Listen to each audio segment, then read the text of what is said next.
What's up, and welcome to my video on what it means if you think that all guys are fuckboys.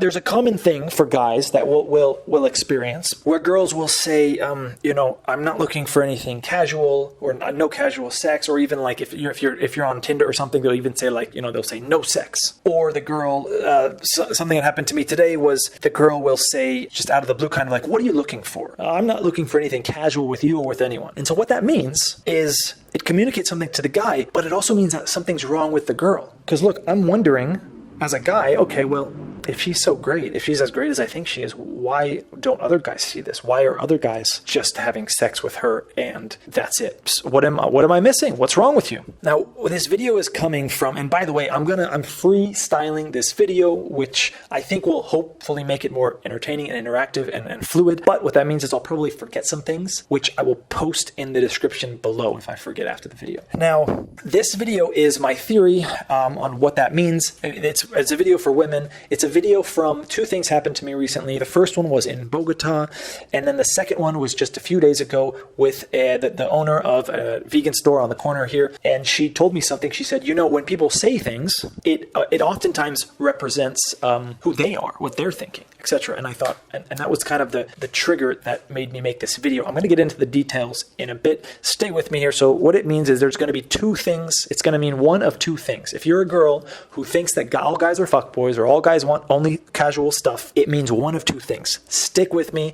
I'm going to pull back the curtain for you. Before we get there, though, who the hell am I? I'm a nobody in the dating world, but what I am good at is observing. In the dating world, I have been everything. I'm going to use a sports analogy and a basketball analogy because I'm familiar with that. Maybe not the best analogy for women, but maybe take volleyball, for example, or softball, however many people are on that team, and compare it. So basketball, there's 5 people on the court. In the dating realm, I have been everyone from a bench player, which is someone who never gets in the game. Okay, so someone who gets no action from the women, no attention from the women. I've been the 6th man, which is, there's 5 starters, there's a 6th man. I've been the 6th man, which gets some action, sometimes kind of valuable. And then I have also been a starter. And on occasion, I've been a coach on a very informal basis a few times in the past. I've been a coach. So I've experienced it from numerous different angles. The dating world, I also have a deep interest in it. I have lots of female friends that I discuss all of these theories with, and they help correct me. In fact, I was taking a Spanish class here. I'm in Playa del Carmen, Mexico. I was taking a Spanish class, and the Spanish teacher, a female, she had been divorced like 10 years ago, but the husband divorced her, which was strange because I just got done reading a book that told me that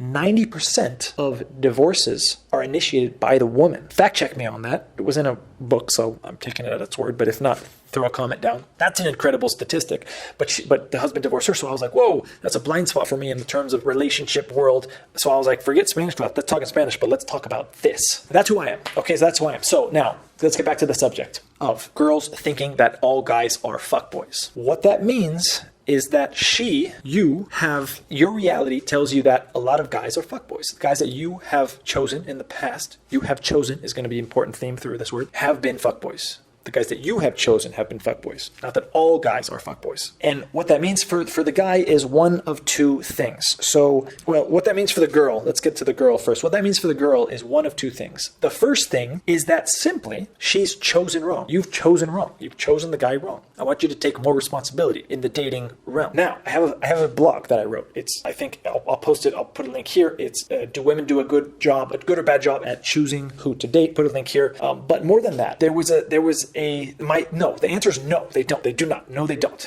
There was a study that was put out, informal study on Tinder, the swiping behavior on Tinder, and it showed something incredible. It showed that 70% of women were swiping. The top 70% of women were swiping on the top 20% of guys. So if we're on a scale of 1 to 10, 10 being really hot and 1 being really ugly in terms of physical, the 10s are swiping, but also the 9, 8, 7, even the 3 out of 10 is swiping on the top 20% of guys. That jives with with my experience of reality. The top 20% of guys are banging the top 70, 80% of girls. This is my experience. So girls, I mean, is that not incredible? Give me a thumbs up for that alone. It's the solution. It's the solution to all of your problems. It's because you're letting the top 20% of guys have their reign on the best looking 80% of girls. So of course they're going to be fuckboys, right? Of course, that is human logic. And then that leaves the 80% of guys just kind of like, good guys, just not modeled looking, just kind of like getting the scraps every now and then, getting lucky. Now on the guy side of thing, it was still lopsided, but it was more like 60-40. So I have a real world example of this incorrectly choosing that's going on in women's minds. Personal example that happened today. So I had connected with a girl on Tinder, and this was maybe 2 months ago. Conversation on Tinder, moved it to Instagram, conversation on Instagram, moved it to WhatsApp, conversation on WhatsApp. For the past month, she had stopped responding to me. She watched my Instagram stories, my WhatsApp stories, but totally stopped responding to me. Before that, we had a conversation.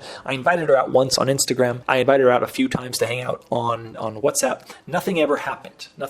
I sent her a message today. On Wednesday, I'm leaving. So I sent her a message today as a last-ditch effort saying, hey, on Wednesday, I'm leaving. Let's meet before I leave. And her response was, hey. That's it. When I read it 30, 45 minutes later, I said, okay, I get it. If she wanted to meet, she would have said something more than hey. So I said, okay. I said, okay, I understand. I'll leave you in peace, with a little hand, thank you sign. And then I blocked her. Out of sight, out of mind. I blocked her, which to me is crazy behavior. Girl blocks me. I'm like, whoa, that chick is crazy. But what happened next is really interesting. She sent me a message on instantaneously, as if she's constantly checking her phone, which maybe she is. She sent me a message instantaneously on both Tinder and Instagram saying, oh no, I want to meet you. Yeah, I want to meet you. I could do it tonight, but I already have plans to go to dinner with a friend, but tomorrow we can hang out. And I thought, what? This is a great example of her choosing wrong. She should not go out with me. I mean, first of all, I just blocked her. That's a signal, and also crazy person behavior. That's number one. But number two is, where does she think I'm at in terms of goodwill that she has with me? We matched 2 months ago. We've had conversations. I've asked her out a few times. She's never come out. Then the past month, she just totally ignored me. And then all of a sudden and then I had a last ditch effort, which I thought was a no. And then now she wants to meet. What does she think that is going to happen? Does she think that a relationship might happen? No. She doesn't have much goodwill in my mind. She's already shown me that she doesn't like me that much, but somehow this blocking her triggered some attraction or desire or whatever. Ladies, tell me in the comments, why did my action of blocking her make her all of a sudden so interested in meeting me? So now the point of this story is that she's chosen wrong. She's making a bad decision in terms of her dating life. She's let something that should have really communicated to her non-interest. She's let that communicate to her now that she's interested. And I think the dating world would say that girls go by emotions, and I gave her some emotions, rejection emotions, by blocking her, and now she's interested. That's all BS. And if it's not BS, women, you got to update your dating technology, your dating tech. Guys have done it. Oh boy, guys have done it. Do we have strategies upon strategies upon strategies? Oh man. And it's unfortunate. What it seems like to me, as a guy who's had all these different experiences in the dating realm, it seems to me, and it's very sad, that the winners are the guys who can best manipulate the women. The winners in the dating are the guys who can best manipulate the women. And so if you've figured that out, well, number one, of course, you're going to want to have sex with lots of women because you figured them out. By the way, it's kind of like, so a girl saying to a guy, I'm not looking for anything casual. I don't. What are you looking for? What do you want? Why are you talking to me? No sex, only friends. The equivalent of that from the guy's side is when a girl tells me, I'm not dating right now. I'm not looking for a boyfriend right now.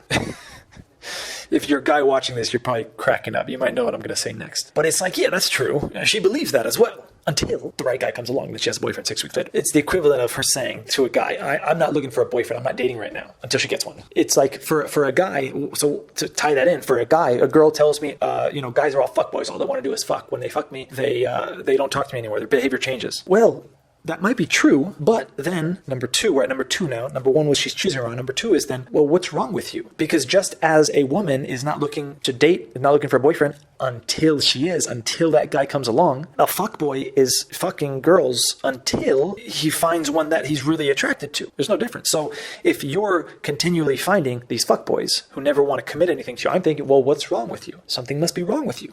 Because if you were so awesome, even the playerish of all players, well, maybe not the player of all players, but let's be honest, we're not meeting them all the time. Even the guys who would rather be single, if they meet a girl who's truly valuable, they're going to stay with her. It's not easy meeting women. It takes a lot of work from a guy's point of view, and even a good-looking guy's point of view. Good-looking guys, it still takes work. Unless you're really in the top echelon of looks, where you literally just walk in a bar and all girls heads swing and look at you. It's still work for guys, okay? So women, if you have this thought, I want you to do two things. Number one is read that article I posted. I talked about earlier. I'll put it in the description. It says, are girls good or bad at deciding who to date? The answer is they're bad at deciding who to date. But better than that, I give you solutions on how to be better today. How do I choose better? How do I choose better? I have another article about first date advice, or it's rather like the beginning relationship advice before you have sex. You need to read this. There's two rules that you should follow that will help you have a better time. Now, but I will say though, before you read that, it's gonna be like if you're a magician watching a magic show. It's going to have less of an effect. It's going to be less exciting and emotional for you than it is the person next to you, because you know all the tricks. So before you read that article, understand that you're going to see all the tricks. So now you're going to be stepping outside the matrix. You're going to be on a date and you're going to be, oh, okay, I get what he's doing. Yeah, okay. You're going to see the end point, and now you're going to connect all the dots. It might take the fun out of it for you. So keep that in mind. The other thing is there might be something wrong. So what is wrong? I don't know. That's not the point of this video. It's for you to think about. It's for you to think about what is wrong with me. Something. Could be mental, could be physical, could be any of a million things. Comment on this video and let me know. What do you think? What could it be? I don't know. What could it be? Have you done this thought process and been through this, and you've realized some insightful things that you could help some other girls for going through this same thing? Okay, I think that's it. I'm relatively happy with that freestyle. What did you think? You communicate to me with the thumbs up, and of course sharing and commenting, all that good stuff. Until next time.